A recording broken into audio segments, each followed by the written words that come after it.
Waheguru Ji Ki Fateh. Sangat Ji, thank you for tuning in to Sangat TV and watching the Sikh Youth Project Sikh Youth Show. First of all, we'd like to thank Sangat TV for asking the Naujawan to come on during midweek, especially on 6th of June, to commemorate the 28th anniversary of the Kallukara that took place on 6th of June 1984. Sangat TV team approached the Naujawan and said, listen, we want more Naujawan on the TV giving their vachara in English so that the normal people out there can understand exactly what happened to us, clear all misconceptions and any questions that the Sangat might have regarding the whole operation or the movement that took place during the 1984 to 92. What was it about? How can we learn from this? And so what we've done is the Sikh Youth Project team have got together some of the best Bachariks and specialists in this field in the country today, and we're in London live talking about and commemorating the Kallukara of 6 June 1984. Before I go into the whole topic, my beinti to the South Sangha that are watching right now, please text everyone, please ring everyone, please put it on your Twitter, on your Facebook accounts to watch Sangat TV Sky Channel 847. Every single person needs to be watching the show. I don't care what faith they might belong to, what community they belong to. Everyone needs to watch a show. That could be from other communities. Everyone needs to watch a show. Simply why? Because this misconception regarding what happened on the 6th of June 1984 will be cleared here on Sangat TV tonight. So beinti hegi ke sareyan nu ke please make sure you text, ring, hone phone kar lo, hone text kar lo, put it on your Twitter, put a status up on your Facebook account. Watch Sangat TV. You got a special guest panelists, all going to speak in English, all going to tell you in great detail exactly what happened to our community. And the thing is that we have to remember our history. Simple as that. Because the nations that forget their own history will soon become history. Inni sokhi galla. It is simple as that. The nation that forgets their history will become history. Okay? So we need to make sure that Sada Ityas, our history, we are well aware of it. We are aware of it, and the people around us are well aware of it. Okay? I'm going to be talking about, I want the panel to start thinking right now, I'm going to be talking about the 10th of June rally that's going to be taking place in Hyde Park.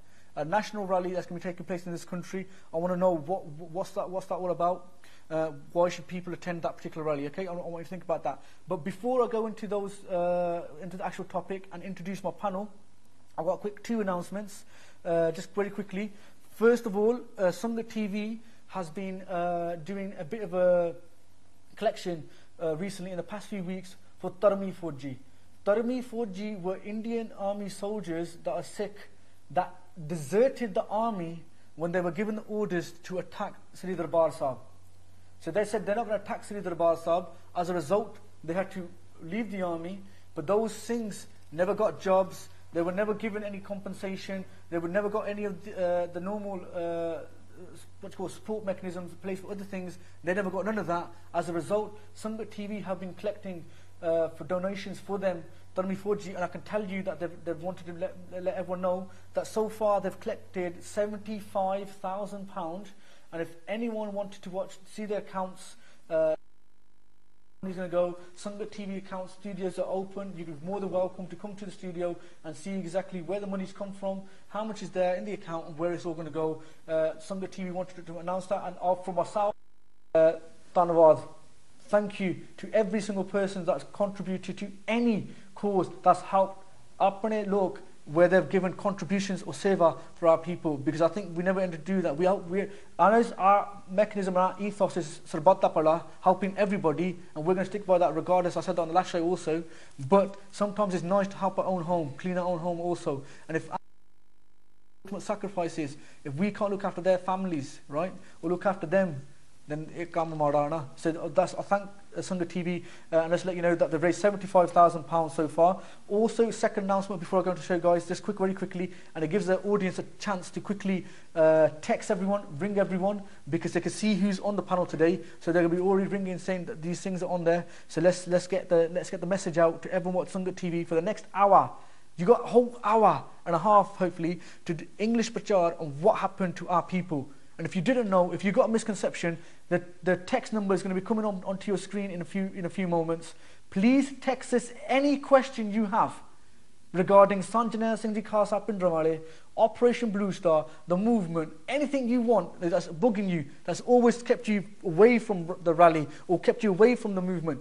Anything that you got, any question, you can text it live. The text number will be on the screen, and I'll ask the question to the Singhs that are on the panel, and we'll keep it interactive as much as we possibly can. Okay.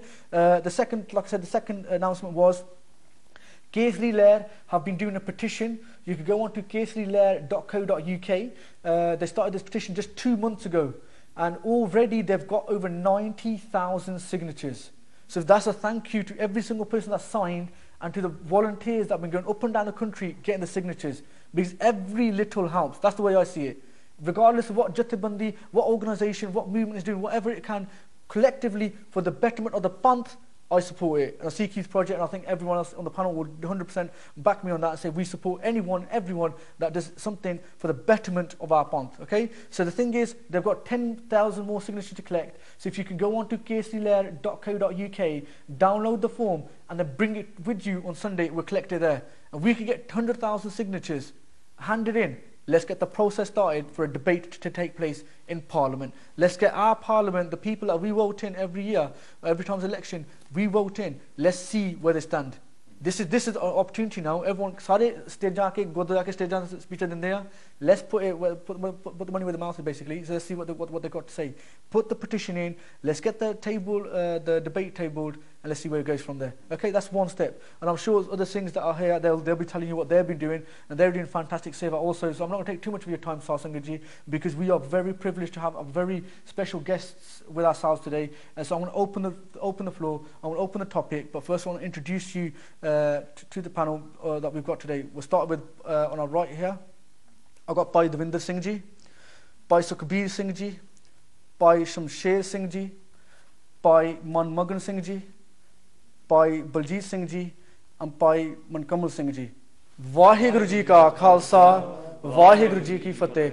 Singo, first of all, for myself here and the Sikh Youth Project team, thank you for coming to the studios on such short notice. I know you guys are working full time and you've got other commitments, but at the same time, you've taken your time out to enlighten our audience and help them understand what happened to our people on the 6th of June 1984. So without me taking any more time, and I don't want to say nothing now, guys, this show is yours, right? This is your show. All I'm going to do is I want to ask the questions that if any Sangat member wants to ask us a question about the 1984 movement, about Sanjana Singh Ji Khalsa, were they anti-Hindu, were the movement against Hindustan, any question you have, you can text that number on the screen and then give us a shout. We'll get it here live, we'll pass it to the Singhs and we'll ask you. But Bhai Shamsher Singh Ji, Bhai Sukhbir Singh Ji, I want you two guys to start, please. Tell me what happened, or share the knowledge, what happened on 6th of June 1984. Single. On 6th of June, it was a continuation of the fighting that was happening on the 5th of June. All throughout the night there was intense firing by the army, and they used Vijantia tanks, and they fired flathead shells, up to 8 shells into the Akal Takht. And these shells are they're designed to explode after impact, so they explode inside buildings. So if you imagine a wall, the shell will hit the wall, pass through, and then explode. And they're used against armored targets and heavy targets, not against religious buildings. As we all know, the Akal Takht is the highest seat for Sikh political and spiritual sovereignty. So the Akal Takht was attacked on the 6th of June. That's why today is extremely significant, where the Indian Army had made assurances that they wouldn't attack sacred buildings within the Golden Temple complex, the Darbar Sahib complex. But obviously that wasn't the case. Large numbers of civilian casualties, all the people within the Akal Takht were killed, women, children, and there's eyewitness accounts of army soldiers using poisonous gases, firing into rooms where people were sheltering to get away from the firing, in the Teja Singh Samundari Hall and other such buildings. And the eyewitness accounts go so far as to say that soldiers were throwing babies against children against the wall. They were throwing children into the Sarovar. So there was a massive human rights violations. There was rapes inside the Darbar Sahib complex. So it was altogether quite a shocking and appalling operation. Well, it's called an operation, but in our community we call it attack. And just one thing I want to clear up, you mentioned that the Tarmi Fojis that deserted. I wouldn't choose to use that word because that's the word the Indian government used to describe their actions. What they did, in fact, was rebel against the commands that were given to them. Because when you join the Indian Army, you swear an oath to defend your faith and your nation, and your faith comes before your nation. So they rebelled against the commands that were given for them to attack their own people. And they came from Bihar, they came from Jammu and Kashmir, they came from Maharashtra, they came from all over the Punjab, and they tried to travel from vast distances to get to Amritsar, but unfortunately they were stopped along the way. And it's quite an interesting fact that the facilities that were put into place to monitor troop movements that are still there till this day began after the 1984 attack on Darbar Sahib. Basically, when Indian troops move within India and they move towards the capital or they move towards other states, that they've put a facility in place now where they can warn other states that there's troop movements. I mean, you saw recently in the Indian media that there was some unannounced troop movements, and the only way the centre found out about it is because they put into place a facility that allows them to warn the centre or other states that there's troops moving without permission or without consent. So it was quite a significant factor because these Dharmi Fojis, I mean, they put their pensions, their careers, everything. I mean, they were facing firing squads and their lives as well. So they put everything on the risk to go to Darbar Sahib. And not just the troops, the people within Amritsar, they wanted to move towards the Darbar Sahib complex. But there was, I mean, one reporter reports that there was people shouting out, long live the Sikh nation and long live Sant Jarnail Singh Ji, and they were met with gunshots and there were screams that the police were firing into the crowds. So there's a lot of unethical behaviour going on for a military operation, and we know that there was a large number of civilians trapped inside the complex anyway. Which was intentional as well. Which was intentional. Yeah. I mean, you don't impose a curfew and allow traffic to head in one direction. If you impose a curfew, you don't let people in, you don't let people out. So what do you mean by that? So the people what we did, I mean, the fire actually started on the 1st of June. So this, again, just to run it back a little bit, I think I saw the programme where we talked about the background to Blue Star. So this was something which is in the mind of the powers that be for a long, long time. The training had carried on for over a year and a half. The troop movement was a war footing, 75,000 soldiers into a civilian situation. You've got the civilian authorities, as in the DSP, and the other civilian authorities that are there, which are there for the upholding of law and order within Punjab, saying we don't need troops, we don't need the army to do this. If you want to effect the arrest of Sant Jarnail Singh Bhindranwale, we can do that. That's not a difficult thing for us to try and do. So the build-up was entirely something not, in fact, completely unusual, completely unique. Since 47, India had never seen its own army used against its own people in such a brutal mass fashion. So 75,000 soldiers into Darbar Sahib itself, 15,000 upwards, 16,000 soldiers, which is a division of the Indian Army.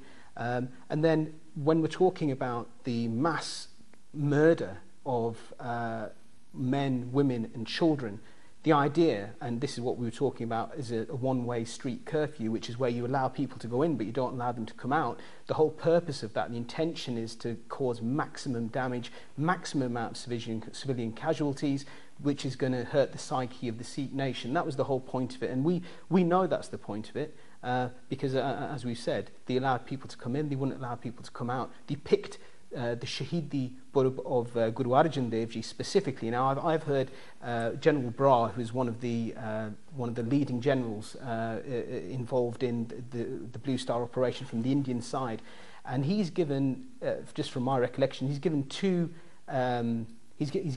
reasons as to, actually three reasons as to why this happened, why the 5th of June.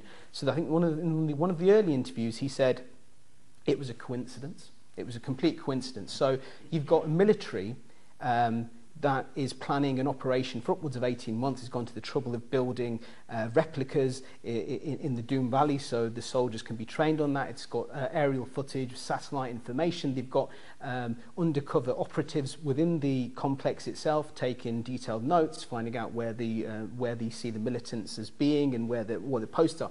But yet within all of this planning, and the fact that, you know, K.S. Brar himself from a Sikh family, General Dayal again from a Sikh family, these people, it happened to pass their notice that it was one of the biggest days in the Sikh calendar is just unbelievable. And the fact that, you know, he had the gall to say that just goes to show the level or the lack of appreciation that they have for us and our understanding of what happened. So that was one of the reasons he gave.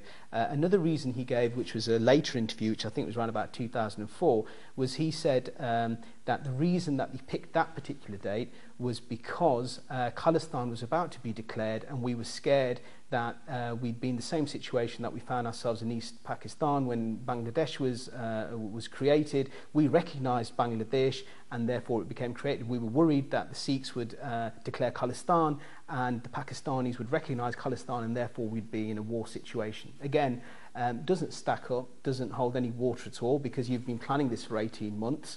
You know, in those 18 months, is that when there's been the build-up on the Pakistan side? I mean, the Pakistan element to all of this is a huge fallacy, and it's something which they tried to push, but they realised there wasn't any evidence to support it. And in later years, so in recent times, it's said as hearsay.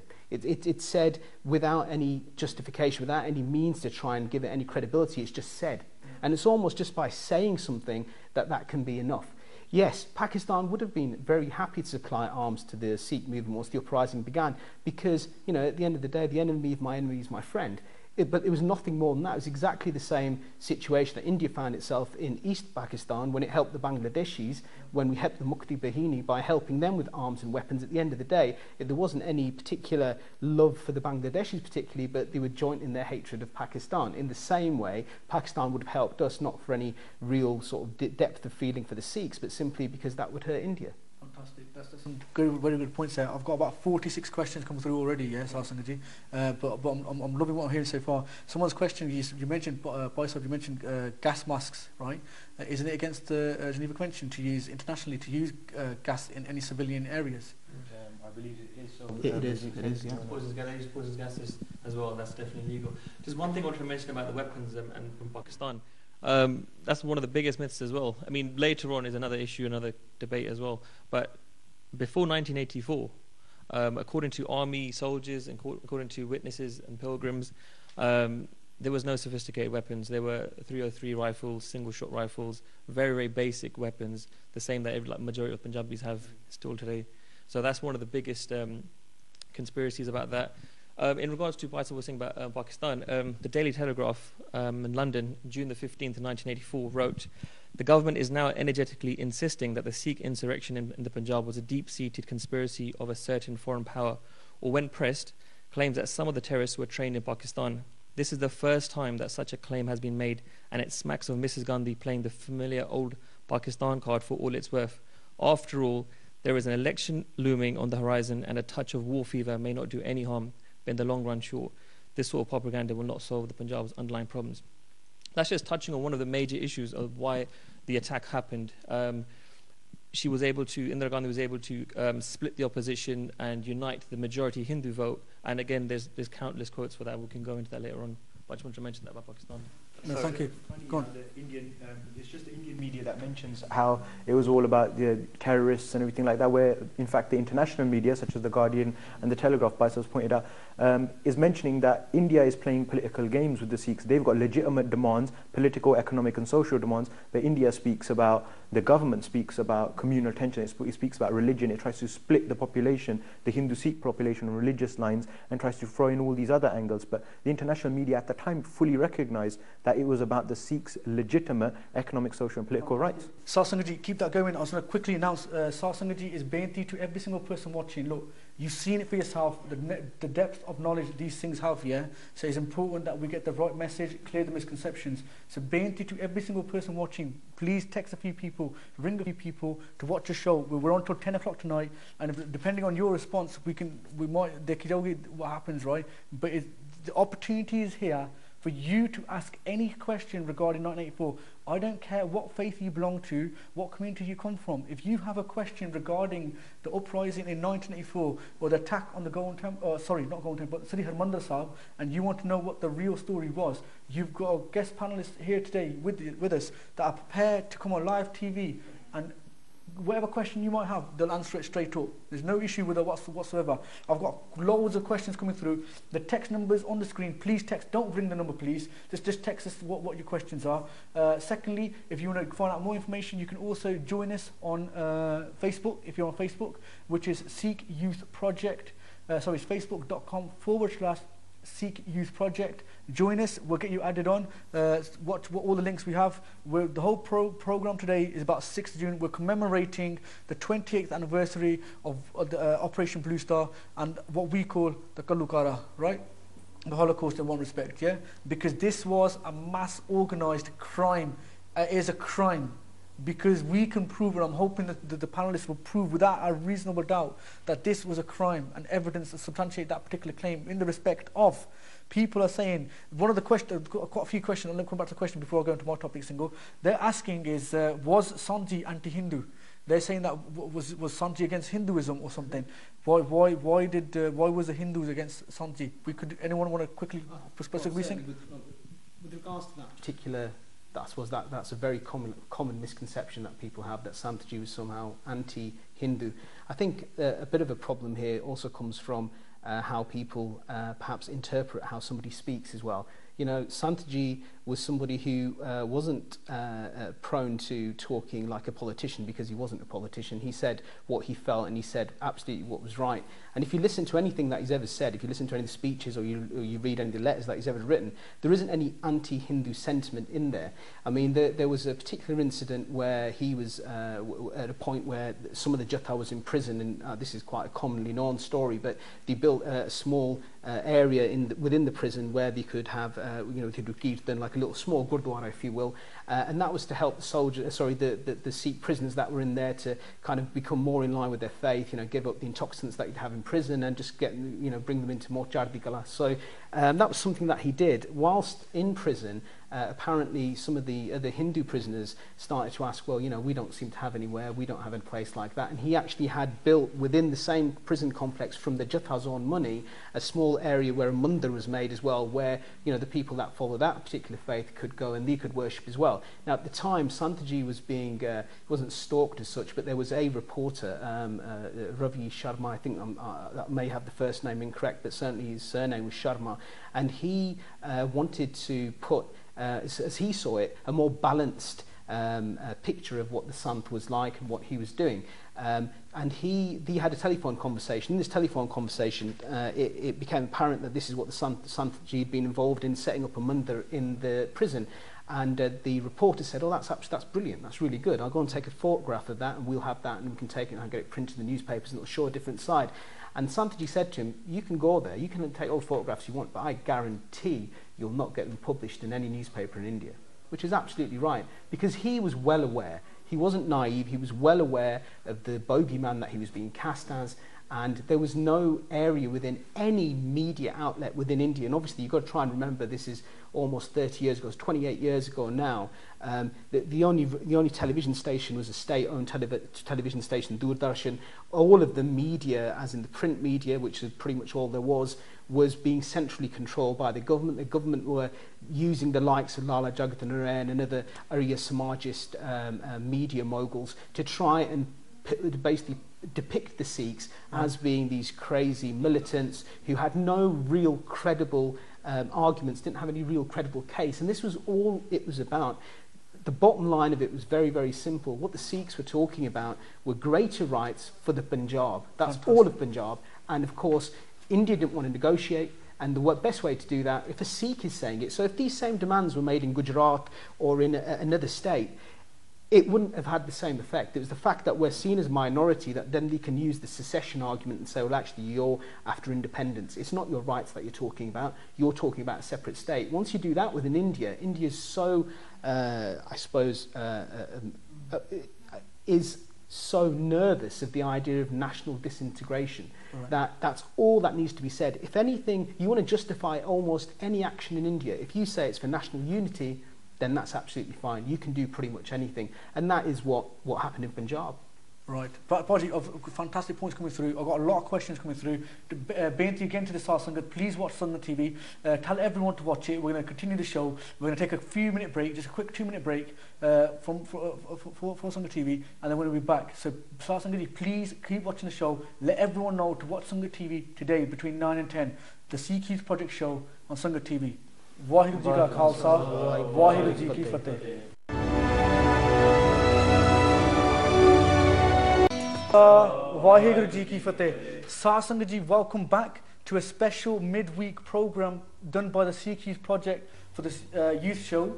This is the first time that the actual channel Sangat TV actually approached us and said, listen, we've had such a fantastic response from Sunday's show that the more youth wanted to know what happened in 1984, and they said, could you please do a show midweek to highlight that? And they said, why can't we do it on the 6th of June to commemorate the 28th anniversary of the attack on the Sri Darbar Sahib, Sri Akal Takht Sahib in 1984? Why can't we do a show? And we're doing exactly that. So like I said, thank you to Sangat TV for allowing the Naujawan to come on TV.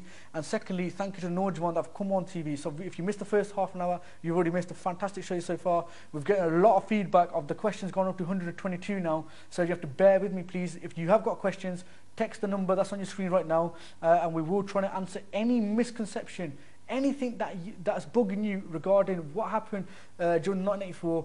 What were the Sikhs all about? What was Sant Janel Singh Ji all about? Any misconception you may have, now is the opportunity to clear it. You've got some of the Naujawans here in front of you that are going to be more than happy to speak in English live and direct to answer your questions. So there's no face coverings here. We're more than happy to be open to talk about the truth, what happened. Tikaji? And some of the questions we've already gone through, I don't think we'll have time to reiterate. I'm hoping to get the show repeated. But what we're going to do is move on to the next questions. And the question that we were going on about just before the break was, and Bhai Sukhbir Singh was answering, was Sant Janel Singh Ji Khalsa Pindrale against Hindus, right? I want to continue with that question because I've got quite a few texts about that. So I want to clear this misconception today. Sar Sangat Ji, please, come on. Text your friends, text your family. You got an opportunity. Everyone always shouting, everyone's always saying, tell us what happened, tell us what happened. You guys got Singhs that are working full time, taking their time out on a Wednesday evening to come out to help share with our community, working within our community to tell you exactly what the score is. And now please just tell everyone to watch the show. That's all you got to do. Text everyone. And let everyone know that on Sangat TV, Sky Channel 847, there's a youth show taking place with intelligent Naujawan, professionals, young professionals that are here to help you understand what happened on the 6th of June 1984, before and after. All right? Sar Sangat Ji, I'm going to continue with that question. If you've got a question, text us or join us on facebook.com/Sikh Youth Project. That's facebook.com/Sikh Youth Project. Baji, we're talking about were Sanji anti-Hindu. Anyone else want to say anything regarding that? Yeah. Baji. There's media reports, if you look at the Western media reports from The Guardian and from Indian newspapers like India Today, that say clearly that the centre is trying to inflame communal tensions, and they're trying to put Sikhs against Hindus, and they're trying to raise these communal divides so that the Sikhs and the legitimate political demands of all Punjabis are marginalized. So the Sikhs and other Punjabis are talking about social rights, economic rights, workers' rights, farmers' rights, rights to education, rights to state capital, water rights, things that affect all people of Punjab. And the centre is trying to increase communal intelligence. The centre is using its forces and using state-sponsored black cats and undercover operatives to kill Hindu people and to blame it on the Sikhs. So there's a lot of that covert operations going on to inflame communal tensions and to make it about a Hindu versus Sikh thing. Like you're saying, Baljeet Singh said that it was all about the elections and it was all about winning the large majority Hindu vote. Definitely, and also about the issue about the Hindus. Much is made even by the soldiers, General Brar himself, that the Sikhs fought valiantly, that they held the forces of the Indian army off for over a week. Actually, the attack started on the 1st of June, and the final gun of the Sikhs fell silent on the 10th. So they kept them off for a very, very long time. And what you got to think about is, like Baisab was saying, Baisab was talking about the strength of the Indian army, how many troops were called into Punjab. If Sant Janel Singh Ji, who led those fighters was anti-Hindu, what could have happened in Punjab against? I mean, he could have, what he could, if he was actually anti-Hindu, and they claimed that that there was Hindus being killed. According to the Times, the weekly in India, over 2 years from 1982 to 1984, 220 people died. 190 were Sikhs. So the facts speak for themselves. We need to look more into this. There's just one thing I want to talk about, and this is relevant to every issue that the Singhs are going to talk about, and that is propaganda. As Baisal said, that there was state propaganda, the state controlled all the media. And just as an example, after the attack on Sri Harminder Sahib, on the 15th of June, the Telegraph London published a following report from David Graves, who was the first correspondent who was allowed to visit Sri Harminder Sahib. He said, the Akal Takht looks like it has been bombed. It looks like a building in Berlin after the war. Every building in the complex has been riddled with bullets, and there was still a stench of death in the air. That was in London. If we look at the Times of India, who headlined on the front page on the 10th of June 1984, this is the Press Trust of India. They wrote, terrorists made a desperate attempt to blow up the Akal Takht, killed a large number of men and women and children, and unsuccessfully tried to escape with huge amounts of cash, jewellery, and other valuables after their leaders were killed in the action on June the 5th. The Akal Takht was not damaged in the army action. So we now know that to be grossly inaccurate, but that just gives you a slight indication of what they were reporting and why we are in a situation now where there's people in our own community and in the Hindu community who don't know fully what the truth was. And the reason is that when anyone was trying to portray their truth, for example, Brahma Chelani, who was the only foreign correspondent who was in Punjab, when he actually published accurate reports of what was going on, he was the only correspondent who was able to do that. He was arrested and charged with sedition, which is inciting a rebellion against the government. It was only when the New York Times and other international journalist organizations got involved was he released. And that's how they treated people who tried to release the truth. So a lot needs to be looked into this subject. Anyone else want a quick comment before the next question? Just very quickly in regards to Sanchi was against Hindus. I mean, the biggest resolution that Sikhs have been supporting since the whole struggle movement was the Anandpur Dhamata, was the resolution of Anandpur. And in that Anandpur Dhamata, there wasn't a mention of religion. There was a mention of resources that were taken away from a community. And that community was a subsection of every faith. Right? And to be quite honest with you, like Baisal just said, propaganda got the better of us because we had no voice. We had no media outlet. And that is why the misconceptions back then flew very wide and very wildly. And Anandpur Dhamata, if we look at that and the way it was written for the betterment of that particular community that had been so much financially, economically and socially destroyed. And the fact that Tarati was making so much produce and yet his people were starving. Recently in the metro, I don't know if you saw it or not, there was 500 tons of wheat that India had that went to waste. Why was that? Because they were saying India was not willing to serve that wheat into its population, where 40% of its under 5-year-olds are malnutrition. That's more than Africa. Yep. So 50% of India's population is dying of hunger, and that includes Hindus, Muslims, and probably Sikhs as well. And yet he's not willing to give that 500 tons of wheat, which is rotting away in his warehouses, which are unsheltered, by the way. Right? And then you got to ask yourself, really, who is the enemy of the Hindus? Right? When the own administration is willing for them to starve. And you see in this picture, in the metro, about a month ago, if you haven't got the paper, I've got it at home, it's worth reading how 50% of the own population is dying of starvation. That's crazy. Absolutely madness. I just quickly want to add to, how you asked, was Sanchi anti-Hindu? I think all the political side is being covered and it's being covered well. But I think there are some people that just look at Sanchi as a religious figure. So I just want to do a bit of a comparison on for those people, because some people are not into politics and they might be listening to a lot of things that they haven't heard until now. So their sharda might be breaking.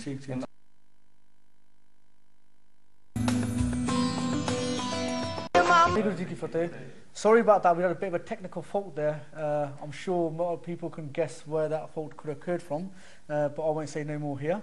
But what I want to say is thank you for watching the Sikh Youth Project show.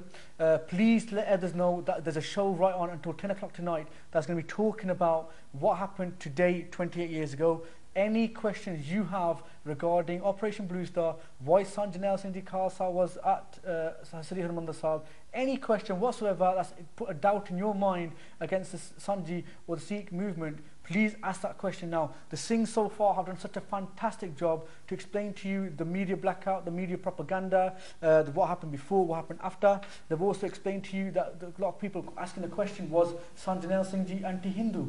Even I've got friends that used to ask me, was Sanji anti-Hindu? And we used to explain to them, Paji, they could say, look at who Sanji was, what they stood for. And Paji clearly demonstrated that answer superbly by demonstrating, look, what they were fighting for were Punjabi rights. They mention Sikh rights, they mentioned Punjabi rights. And in Punjab, a vast majority of Sikhs, there's a vast majority of Sikhs, but there's a vast majority of Hindus, Christians, Musliman, other people from other faiths. So it's a united effort for the betterment of Punjab. So that's what Sanji was fighting for. If you've got a question, there's a text number on your screen right now. Text it. I've got quite a few texts to go through, but any similar questions I'm going to ignore. Any question you have specifically regarding the movement, these things are here live on TV to answer your question. Please tell others. Come on, guys. You've got an opportunity. I'm not being funny. You've got an opportunity here. Very rarely our channels do something like this, and if they finally do something like this, you got to take that opportunity. Basically, don't lose it. Don't miss out. Tell everyone to watch Sangat TV, Sky Channel 847. Well, let's continue. Let's continue with where you left off. Well, let's finish off that question regarding if Sanji was anti-Hindu, and I've got loads of other questions here lining up. So, Paji, if you could tell us from your book where you were saying before our technical fault. What I was saying just before the technical fault is we've covered the political side of it, and a lot of the stuff, political stuff that came before that people might have heard, Jinnah di kalli sharda hundi, and you know, on the spiritual level they're attached to Santji and their Jeevan because of the facts that have been given to them. ਉਹਨਾਂ ਦੀ ਸ਼ਰਧਾ ਕੀ ਪਤਾ ਟੁੱਟ ਗਈ ਹੋਵੇ. So on those bases, all I wanna say is Santi wasn't. If you look at Santi's Jeevan before he became Mukhi of Damdami Taksal, he lived by the principles of Guru Nanak Dev Ji, Vand ke chakra kirt karni, naam japna, and he did it very well. And one of the things that I heard a couple of years ago, someone said to me, I don't know if it was aired earlier, but I'll repeat it again, is being a Sikh at home is difficult. Being a Sikh in public eye is very easy, but being a Sikh at home when nobody's watching you is very difficult. And we know from Sanji's Jeevan, from people that lived with Sanji, their family, people that knew him, that he was a Sikh. He was 100% Sikh and a Sipahi at home before he came into Taksal itself as a Vidyarthi, let alone a Jathedar of Damdami Taksal. So if someone was living by the principles of Guru Nanak Dev Ji and then taking political actions according to Guru Hargobind Ji's teachings, then obviously he was living his life to the way Guruji's wanted us to. So we can't question that.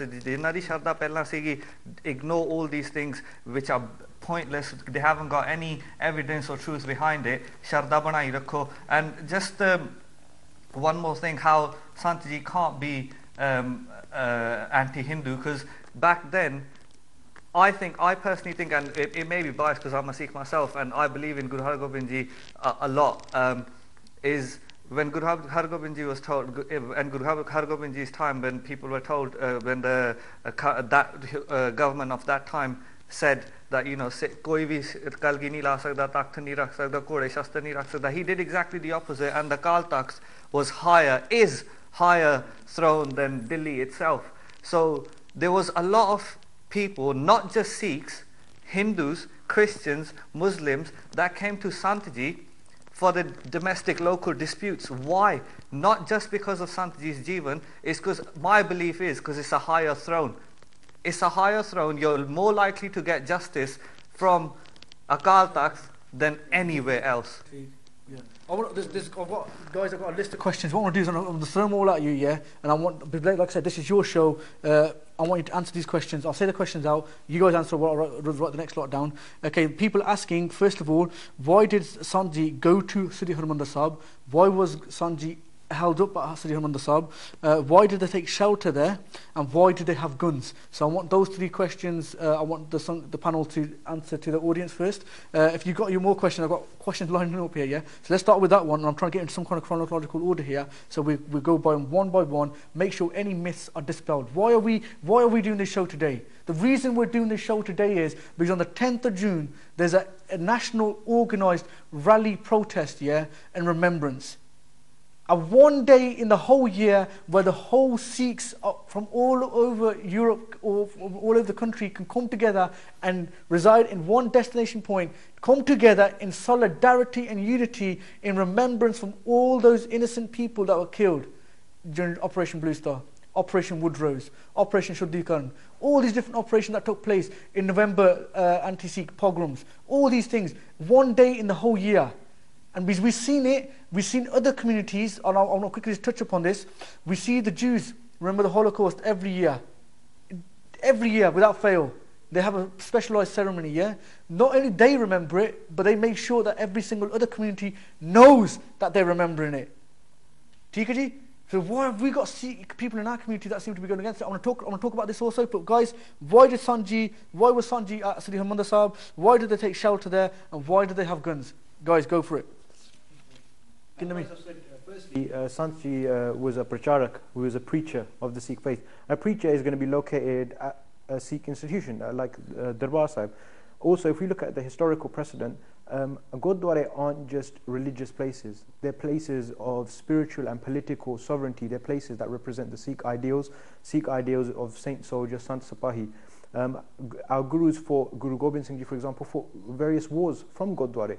Guruji instructed his Sikhs to keep Shastra. In fact, at Guruji's times, the Sikhs had guns. Where they didn't have guns, they attacked Mughal camps, took their guns and fired on them with their own guns. So keeping Shastra, keeping weapons has always been part of the Sikh faith. And it's for our defense and for the defense of other people, less fortunate and weaker people. So the precedent is there from a historical point of view. So it's for somebody who's a devout Sikh, so we might be biased in this aspect. For us, it's nothing out of the ordinary. In fact, it's perfectly normal to see somebody like that at Darbar Sahib. Even till this day, you see Nihang Singhs with double-barrel shotguns, and you see various other pracharaks with armed guards. It's perfectly normal. It's not something out of the blue. And another thing, Sikhs aren't pacifists. When Santji knew, as we know, we've talked about this on a previous show, the operation was in planning for 18 months before.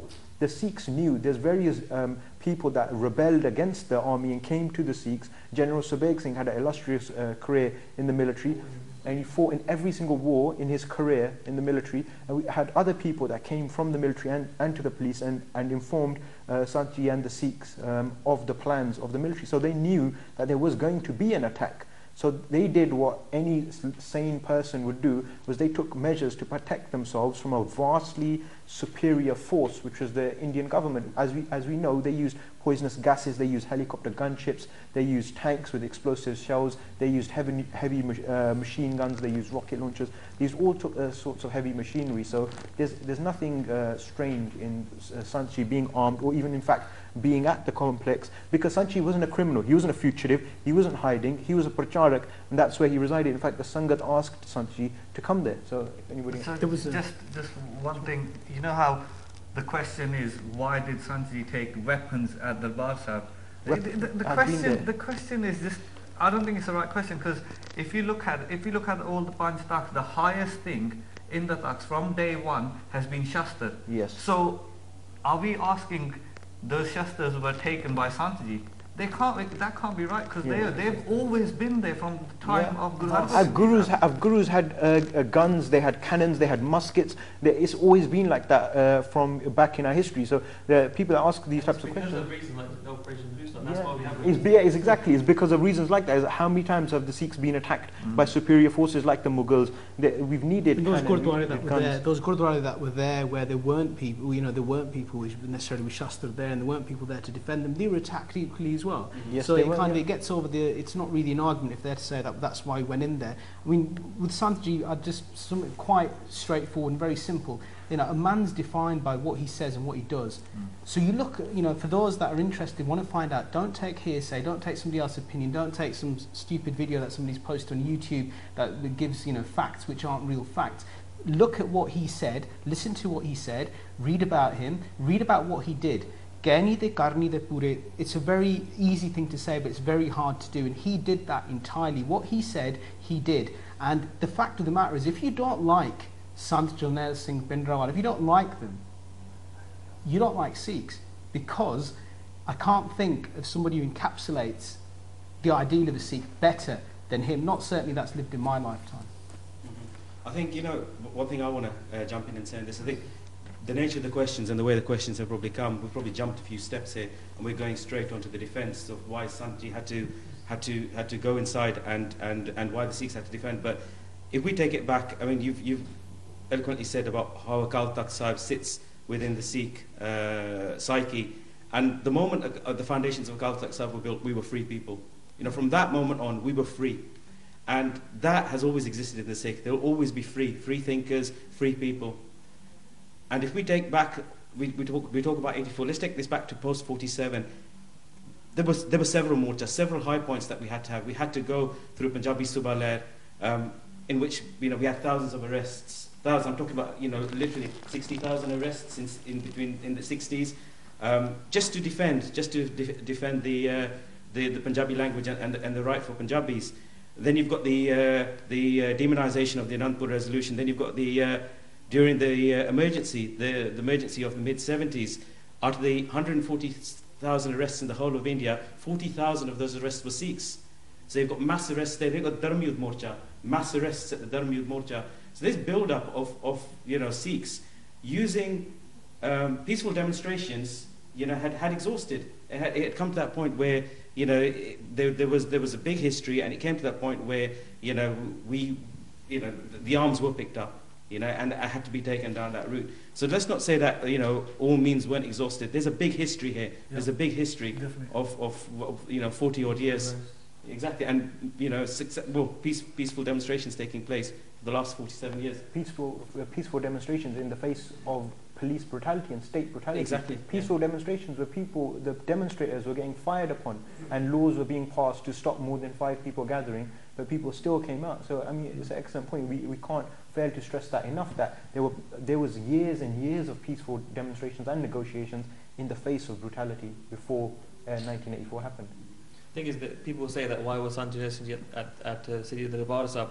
I like the things they've said, you know, all the different reasons and things. However, we must remember that only after Operation Blue Star did they start mentioning these were wanted criminals. The Punjab government said, like Baisab said, the governor of Punjab, Gurdev Singh, is on record still today to say there was no arrest warrant. If you had an arrest warrant, we would have arrested him. There was 150 Singhs. This is the Punjab police. We've got our own armed forces. We've got the border security force. We've got the Central Reserve Police Force. We could have arrested this man and his 150 followers if there was an arrest warrant, but there wasn't. However, again, let's look more. We don't need to explain this, but we'll still go into it. Why was he at Darbar Sahib? Like Baisab was saying, we've got a long, illustrious history of morche, of standing up for Sikh rights and Punjabi rights and rights of other people. Now, every time in our history we have led something like this, it has been from Sri Akal Takht. The Dharm Yudh Morche were from Sri Akal Takht. The Punjabi Subha Lehr was from the Sri Akal Takht. And even the Lehrs in the 1920s, the Gurdwara Lehrs, the Morche, that they went to Akal Takht. You lay you pay your respects. You do your ardas that Maharaj ke pakare, you know, do get all the things, and hopefully we'll be victorious in this morcha. So that's why Sanjay Singh was there, because the tens of thousands of people who were coming to Akal Takht were listening to Sanjay's bachans. He was giving them ashirwad. He was saying to them that, you know, be peaceful and show the world what, you know, what Sikhs can be like and stuff. So that's why another reason why he was there. Sorry.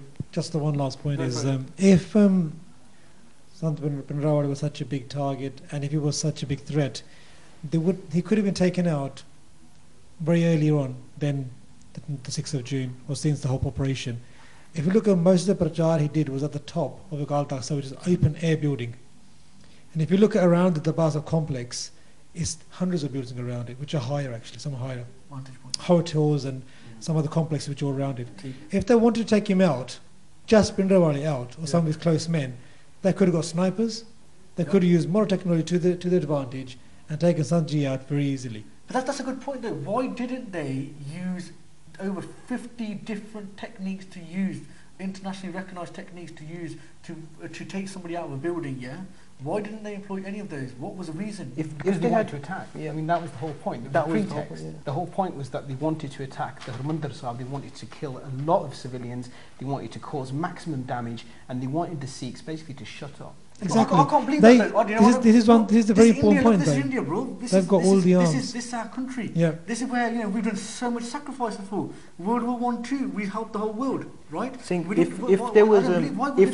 they had taken a sniper, you've got a movement that's being building up and building up and building up, and you've got hundreds and thousands of people supporting the movement for the civil rights movement, for the rights of all Punjabis. If they had shot Janelle Singh Ji with a sniper rifle, that would have justified absolutely everything, and more people would have rallied to the cause. They would have made him an outright martyr in the face of the world, saying that there's a political and a religious preacher that's talking about the civil rights of the Sikh people and the civil rights of the Punjabi people, and they've shot him like thieves in the night with a sniper rifle. Like Baisab said, they had to justify crushing the Sikh civil rights movement and the Sikh-led civil rights movement. They had to inflict the wound on the psychology of the people. If anybody has any doubts as to whether India as a state has any qualms about taking out a bunch of people in order to justify its political agenda, just look at Chitsinghpura, which was in the run-up to, it was the day before or the day that Bill Clinton visited India to talk about the Kashmir situation.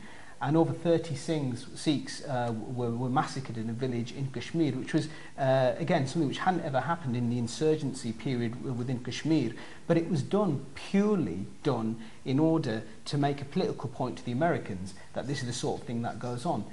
Now, we found out subsequently, it's quite obvious. I mean, if you look at, I'm not going to go into detail here, but you can have a look at yourself, have a look at the BBC websites, what's gone on there. It was very clear that it was the Indian authorities, the Indian security force that were involved in killing those Sikhs, then trying to blame it on some innocent villagers who were from a nearby village and saying that they're militants. It's only when they did such a bad job, such a blunder, that it all became apparent. So the idea that they'll kill people, a large number of people, in order to justify their political agenda, is, if you don't think that governments can do that, or the Indian government can do that, then you're being naive. TV. I've got so many questions coming through here, and I've got about a good few there that I've got to read through. Just a quick one, guys. They're saying that Santji was part of Congress. I want someone to clear that one, please. The other thing they're saying is, you mentioned that they went into the Darbar Sahib to attack. They use a pretense that Santji is hiding out in Darbar Sahib. That's why they attacked it. Could you explain why 140 other Gurdwara attacked and 40 of them historic? So if someone wants to mention that, we'll go into that one. We'll go with that one, then we'll continue Project on. Okay, what was the second question? The second question was the reason why they attacked. They said that they attacked to get Santji. We know there's no arrest warrant. We know that they could use several different techniques like Poison mentioned. So about the other Gurdwara, it's the same reason why Operation Woodrose happened. They swept the Punjab countryside and they took out every male between 15 and about 50. These were the people who were standing for the Dharmic Morcha. It was to crush the Dharmic Morcha. Janelle Singh was not in every single Gurdwara, and that's the reason why that happened. What was the first question? The first question was Santji part about of the Congress thing? There's a book on Janelle Singh's speeches. It's about 600 pages long. A lot of the things I've read it. He's never said anything that's pro-Congress in that whole thing. He led a civil rights movement which was against the Congress government in the central government. Obviously, the Akalis were in power in Punjab, but all these things that he did were against the Congress government in the central government. He's never done anything in favour for them, and this again was just another way that you can demonise someone or discredit them once they can't answer their critics. And it's a continuation of, what you got to understand is, as we've mentioned before, this media was all controlled by the state. And these are some of the nicer things that they've said, that he was agent for Congress. They've said stuff like that there was a massive caches of drugs in the Darbar Sahib complex, that the Singhs were keeping women as prostitutes in the Darbar Sahib complex. They've said some absolutely ridiculous things. But those reports, they later reneged on them. So when it happened, so in the first 2 weeks of the operation within that period, period, there was, oh yes, there's opium there, and there was some women of loose morals found there. And when the questions were put to the army or the army command later, they denied it. So we never put that report out. So there was confusion within them. They didn't have their lies in order. They put that on the front page, but when it came out afterwards, it was in the back page. That's it, exactly. When you print the retraction, it's at the back page and it's that big. And they were showing footage immediately after the attack, that they were trying to show buildings from certain angles to make it look like that there wasn't as much damage as there was within the complex. They were showing Akal Takht at very narrow views, and there's this mass propaganda. I mean, to try to put this to more of like a personal context to people sitting at home. If you wanted to take out the Pradhan of the local Gurdwara, ours is Singh Sabha Southall, you wouldn't do it during the Nagar Kirtan, you know. And as Pastor was saying, on the 3rd of June was the Shahidi Purab of Guru Arjan Dev Ji. Even so, the army called a curfew suddenly at 9 p.m. In Harminder Sahib. The Samapti happens at 10 p.m. So even if it was a coincidence that they happened to happen on the 3rd, we couldn't help it. Why would they call a curfew 1 hour before maximum pilgrims were inside and they couldn't get out? As a quick quote from Justice Tarkunde, who led a report, an investigation team into this, and he said, no one inside the Golden Temple had yet realized the sinister plan of the authorities. Punjab had been sealed, Amritsar had been sealed, the Golden Temple had been sealed, thousands of pilgrims and hundreds of Kali workers had been allowed to collect inside the temple complex. They had been given no inkling or warning either of the sudden curfew or of the imminent army attack. It was to be a black hole type of tragedy, not out of forgetfulness, but out of deliberate planning and design. The source for this is a Citizens for Democracy report to the nation, Oppression in Punjab, 1985. This report was made by an investigation team led by Justice V.M. Tarkunde, who was a prominent Indian lawyer, civil rights activist, and a distinguished judge. A day after publication of the report, it was banned and confiscated. The authors were arrested and charged with, again, sedition, incitement of rebellion against the government. So the facts are all there, but they're slightly coming out now in the future. You know what this reminds me of? It reminds me of Jallianwala Bagh, of how General Dyer, back then on Vaisakhi Day, massacred so many thousands of Sikhs. It almost seems to me India took a lesson from him. It almost seems to me India authority took a lesson on how General Dyer killed the Sikhs on Vaisakhi Day in one entrance only. They were allowed in, they weren't allowed out. So, you know, I think history is repeating itself in many fronts. More barbaric. And it's like Daya might have taken inspiration from Ahmed Shah Abdali and the Mughals who attacked Harminder Sahib on Vaisakhi and Diwali for the same reasons. Maybe we need to take inspiration from Guru Har Gobind Ji then. We need to take inspiration from Mehtab Singh. And we have. I think we have. I think one thing I think the Sikhs have, we can hold our heads up high. We can say, you know what, Harek Swal da jawab deta hai. Every attack Baji Modi hai. Sikhs have never said, now we can say to Sikhs, you know what, you haven't taken back the trusty cause. Jallianwala Bagh, just very, very quickly. So if you very quickly, if you compare the two events, so Jallianwala Bagh, General Dyer roundly criticised in the House of Parliament, all sides of the House. The bodies were returned to the families. Compensation was offered to those that were killed. And generally within history, it's seen as a very black mark on British imperialism. Look at Blue Star, Indra roundly congratulated Lok Sabha, standing ovation. To this day, none of the bodies were handed back. The bodies of those that were shaheed were actually thrown into rubbish trucks and taken out in municipal rubbish trucks. And the people that were taking the bodies away, because the bodies had been left there to decompose in the heat of a hot June, they weren't willing to pick them up. And what they said to them was, listen, you take them, whatever's on them, gane, gune, rings, whatever sona they've got, whatever, that's your large. You take that and take these bodies away and just cremate them. We don't want to see them. Straight away, very, very quickly, again, what happened was the government got involved in its own government Kar Seva, which was to try and make the Akal Takht look all right, as if nothing had happened, trying to hide what had happened, to get rid of the bullet holes. Compare that to Jallianwala Bagh. You go to Jallianwala Bagh now, you will see that the bullet holes are preserved. They've made little boxes around them and put like steel mesh so that we won't forget that it will be there forever. What about ours? What about the bullets? This is a fantastic point. Sangat Ji, come on guys, everybody should tell everyone to watch Sangat TV right now. That's a fantastic point. Can I quickly say something? The point that you mentioned, this point was mentioned in 1984 when the Sikhs got together and said, listen, how do we preserve this history? And sometimes, listen, what you need to do is, you need to put the Akal Takht Sahib in a glass building. Shisha se mar do. Because आने वाला generation आऊगा ना वो आके देखूगा ना ये होया और जब तक वो तानु आज़ादी नहीं मिलती until you realize that listen, this has happened, keep it in the shisha, But again, this is 1984. This is what they said. This is what the Singhs were saying. Onward generation chetta bhul jana.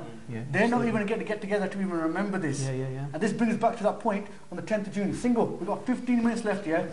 My beinty to Sar Sangat watching. First of all, मैं माफी चाहता कि साडे पंजाबी वीर है कि ਅਸੀਂ ਪੰਜਾਬੀ ਚ ਨਹੀਂ ਅੱਜ ਗੱਲ ਕਰ ਰਹੇ ਕਿ ਅੰਗਰੇਜ਼ੀ ਚ ਕਰ ਰਹੇ ਹੈਗੇ ਆ ਸਾਡਾ ਅੱਜ ਮਕਸਦ ਇਹ ਸੀਗਾ ਕਿ ਕਿੰਨੇ ਵੀ ਨੌਜਵਾਨ ਇੱਥੇ ਦੇ ਜੰਮਪਲ ਹੈਗੇ ਆ ਉਹਨਾਂ ਨੂੰ ਦੱਸਿਆ ਜਾਏ ਕਿ ਸਾਡੇ ਇਤਿਹਾਸ ਚ ਕੀ ਹੈਗਾ ਸਾਡੇ ਪੰਜਾਬੀ ਵੀਰਾਂ ਨੂੰ ਪੂਰੀ ਗਿਆਨ ਤਾਂ ਹੈਗਾ ਵਾ ਕੀ ਹੋਇਆ ਕੀ ਨਹੀਂ ਹੋਇਆ ਤੇ ਕਈ ਪ੍ਰੋਗਰਾਮ ਹੁੰਦੇ ਸੰਗਤ ਟੀਵੀ ਤੇ ਇਕੱਲੇ ਪੰਜਾਬ ਦੱਸਦੇ ਆ ਅਸੀਂ ਤਾਂ ਐਸੇ ਕੀਤਾ ਸੀ ਇਹ ਪ੍ਰੋਗਰਾਮ ਮੈਂ ਦੂਜੀ ਗੱਲ ਕਰ ਦਵਾਂ ਕਿ ਇਸ ਵੇਲੇ ਸੰਗਤ ਟੀਵੀ ਧਰਮਿਕ ਫੌਜੀ ਸੀਗੇ ਉਹਨਾਂ ਵਾਸਤੇ ਪੈਸੇ ਕਮਾਇਆ ਇਕੱਠੇ ਕਰ ਰਹੇ ਨੇ ਤੇ ਉਹਨਾਂ ਨੇ 75000 ਪਾਉਂਡ ਕਰ ਦਿੱਤਾ ਤੇ ਉਹਨਾਂ ਦਾ ਧੰਨਵਾਦ ਕਰਦੇ ਸੰਗਤਾਂ ਨੇ ਜਿਨ੍ਹਾਂ ਨੇ ਇੱਥੇ ਉਪਸ਼ਾਦ ਪਾਇਆ ਹਿੱਸਾ ਪਾਇਆ ਤੇ ਦੂਜੀ ਗੱਲ ਹੈਗੀ ਆ ਕਿ ਅਸੀਂ ਬੇਨਤੀ ਕਰਦੇ ਹਾਂ ਤੁਹਾਨੂੰ ਲੋਕ mobile phones here, yeah?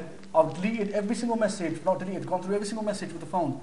I want to know now, Single, you've had an hour now, over hour 15 minutes.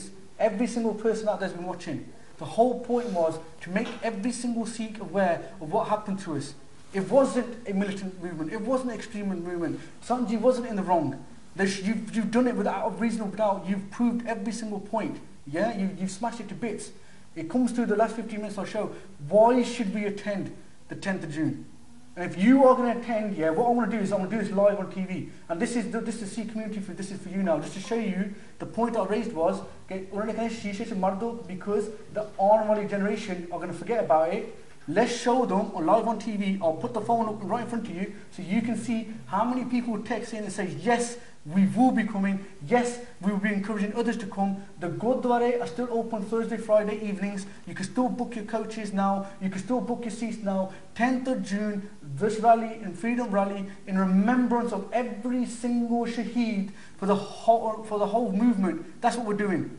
And if you can't take one day out to remember your own shaheeds, then I want to get a bit negative. But Sangat, if you go in, put yes here, and how many other texts you go, I'll show it live on TV. I need a text on Sangat, come on guys.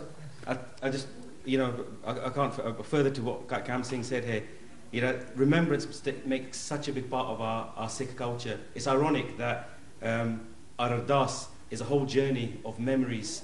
Kathas, our Itihasik Gurdwara, we've probably, in our history, we've recorded so much of our history with Itihasik Gurdwara, where Shadiyan have happened, where Sakhiyan have taken place. It's a massive part of our culture, it's a massive part of our history. And we can't let this event in June go, pass by without that high profile, high level that it deserves. It is our biggest event in the UK. It's the only chance we as a nation of Sikhs in the UK get a chance to interact with each other, to get together, to meet and to stand on one common platform, on one common issue. That doesn't happen. That doesn't happen. I can tell you that doesn't happen at Ransavaya, that doesn't happen at Samagams, that's very insular. It doesn't happen on various different Jathebandi meetings as well. But it happens there at Trafalgar Square on these June rallies. And it's important that you're part of it. It's important that we're all part of it. And as Baisab said here as well, to not be there, and I think Navreet Singh said this on the last show, to not be there is a massive impact, it's a massive nuksan to us as a Qawm. And you have to put yourself in that position. If for some reason you're not being there because you don't think it's worth coming, if you're not going to come down because you don't see the benefit of coming, or if you're not coming because of sheer laziness, then you need to snap out of that because you need to be there. I think one of the main reasons is for people to be turning up is because what's changed since 84? What Sanji was fighting for, it's exactly still the same. The situation is exactly the same. The shootings of innocent Sikhs, it happened then, it happened a few months ago. So nothing has changed. Sanji set out to achieve something. It's our duty to get that. We haven't got it, so we have to keep struggling. It's not an easy path. It's never going to be an easy path, but we're Singhs. We're Singhs. We got to do it. Oh, just before 10th of June, there's couple more events that are happening. 7th of June, 1G talk in Barking Gurdwara. You've seen the amount of knowledge that these things have. It's going to be exactly the same stuff. Facts, and more facts. The stuff that you're going to hear, people are not going to have any comebacks, and it's the truth. you can't deny that. So Wanji took 7th of June, Barking Gurdwara 7:30 to 9, and then on 8th of June, National Sikh Youth Federation are doing a lecture. So Shamsher Singh and Baljit Singh are probably going to be there, definitely going to be there, I think. 7 to 8 hits in Gurdwara, and then the rally. Just about the rally, we've been talking about some of the events that happened, some of the facts that happened. This is a drop in the ocean. There's going to be so much information and so much prachar and literature and talks on the day. So if you want to learn something, there's no quicker way to find out than on the rally. It's a tale of courage as well. That's something we've missed out today, and will be talked about more about on the rally. And if you can't take out one day to remember those thousands who gave their lives to preserve the sanctity of Sri Harminder Sahib, then there's nothing I can tell you that's going to make you want to come there. And I will disagree with Kam Singh about one thing. He said that you still got Thursday and Friday to go to the Gurdwara to book your coaches. The coaches are there, fair enough, you can take them. But when there's a music festival or a movie festival, or when you go on holiday, you don't ask if there's a coach booked. It's in London, it's in the same country. Don't make excuses. Waheguru Ji Ka Khalsa, Waheguru Ji Ki Fateh. Just a final point. I mean, to be honest with you, you see a lot of people there who have changed. A lot of people who used to go to these marches are now activists in many ways. We know of people who are solicitors, who are barristers, who have become, full-time activists and doing a lot of work in India with a lot of minority groups. It just goes to show that a lot of people get inspired as well. We know a lot of people who are running camps, part of university societies. Generally, it's a build-up in your own personal Sikhi as well. What you do find is that you get to know sometimes about the atrocities that are committed against you, and that makes you question yourself. Who am I then? Why am I being picked on? And that is another for your selfish reason, for your own reason. Come for yourself as well. You might find something there. We certainly have. All of us are a product of that, and very successful as well. So another thing is, if you do not come, the concept is that you're forgiving them. I did say that last year as well. An act of not coming is an act of forgiveness. If you forget it, you've forgiven them, and that's what they want. They want us to forget, because they want us to forget this so they can carry on doing what they're doing. This happened to us today, it can happen again. Anyone thinks that it's not worth a while. I think we all remember last year that after the rally that the Foreign Ministry of India, I believe it was, who actually was on official, spoke to the UK government to say, could you please stop these demonstrations, because that's how much it concerns them.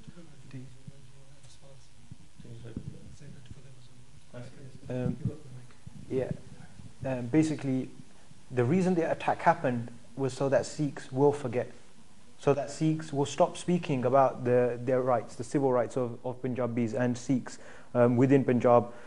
If you don't attend rallies, if you look at the rally as a starting point, if you don't increase your knowledge about your history, these things are going to continue to happen to your people. You will forget. Right now, Punjab is in a desperate situation, and it is in that situation because the rights as enshrined in the Anandpur Sahib resolution have not been achieved. When they are achieved, the Punjab state can be like what it was before. It can be a very prosperous state. Our older generation, for numerous reasons, have lost the language, and it's on the younger generation to use their language and use their skills in research to come forward and to educate ourselves so we can as a nation move forward. And we've quoted articles from civil rights reports, we've quoted Indian justices, we've quoted generals of the army, we've quoted Western media. So it's not a fringe movement. This is the Western media acknowledging that the Sikh movement was about social, economical and political rights. And it's our own community that is saying it's about militancy, because we've bought into 30 years of straight propaganda. So come for yourselves, come for your children, for educating yourselves and to educate your community about what happened to the civil rights movement of Punjab.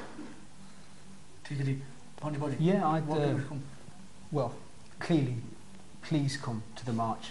It's a simple request. I mean, one thing that comes to my mind, 2004, Mark Tully went to Punjab because it was 20 years since Blue Star, and they did a radio program. And in that radio program, he's with the Sevadar in Harminder Sahib, and they're walking around the Prakarma.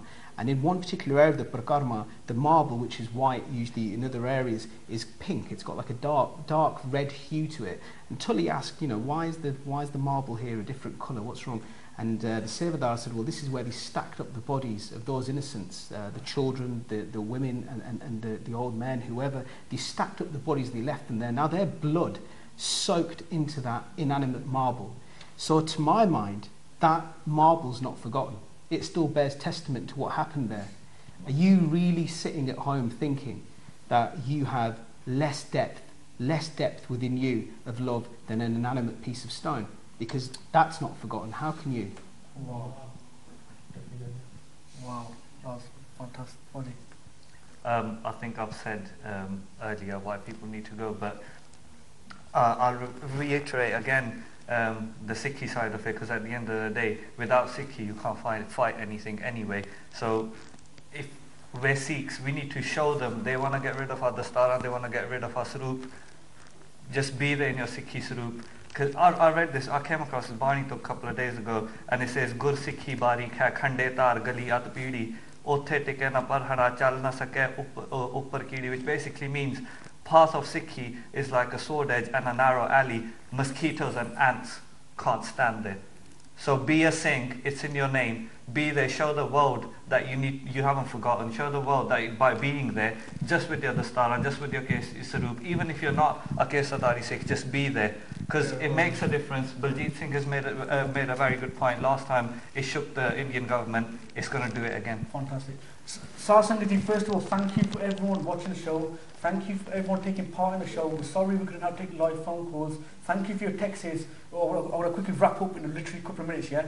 First of all, like I said, quick announcement again from Sangat TV that they're raising money for Tarbi 4G. The people, those, like Faji said earlier, that never deserted but rebelled against the Indian Army, and they lost their pensions, lost their livelihoods and everything. For those Singhs and their families, Sangat TV is raising money. They've raised £75,000 so far, and they're going to be giving that in the next few weeks. If anyone wants to know where that money is going, you can by all means go to Sangat Studios.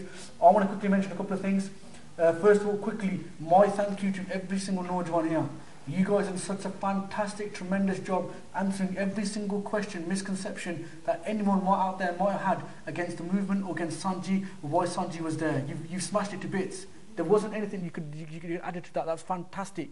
What we'll do is we'll add a list version. So if you've got any more questions, you can go on to facebook.com/Sikh Youth Project. Ask your question. We'll get the Singhs to answer them as part of their seva. They're doing a fantastic job. Join them. Get involved with them. We'll put your links up on the wall so we can get people get involved.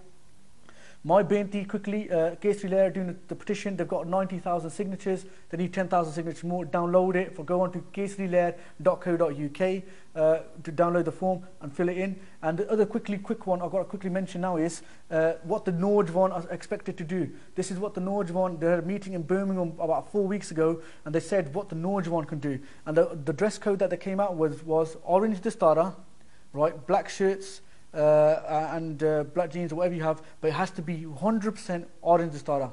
Not blue, not black, no, not think, orange Dastara, Kesariya. Every single person. I don't care if you're Munna, Singh, not bothered. We're here as a united front. We're all going to wear orange Keskiya, orange Chuniya, everyone together.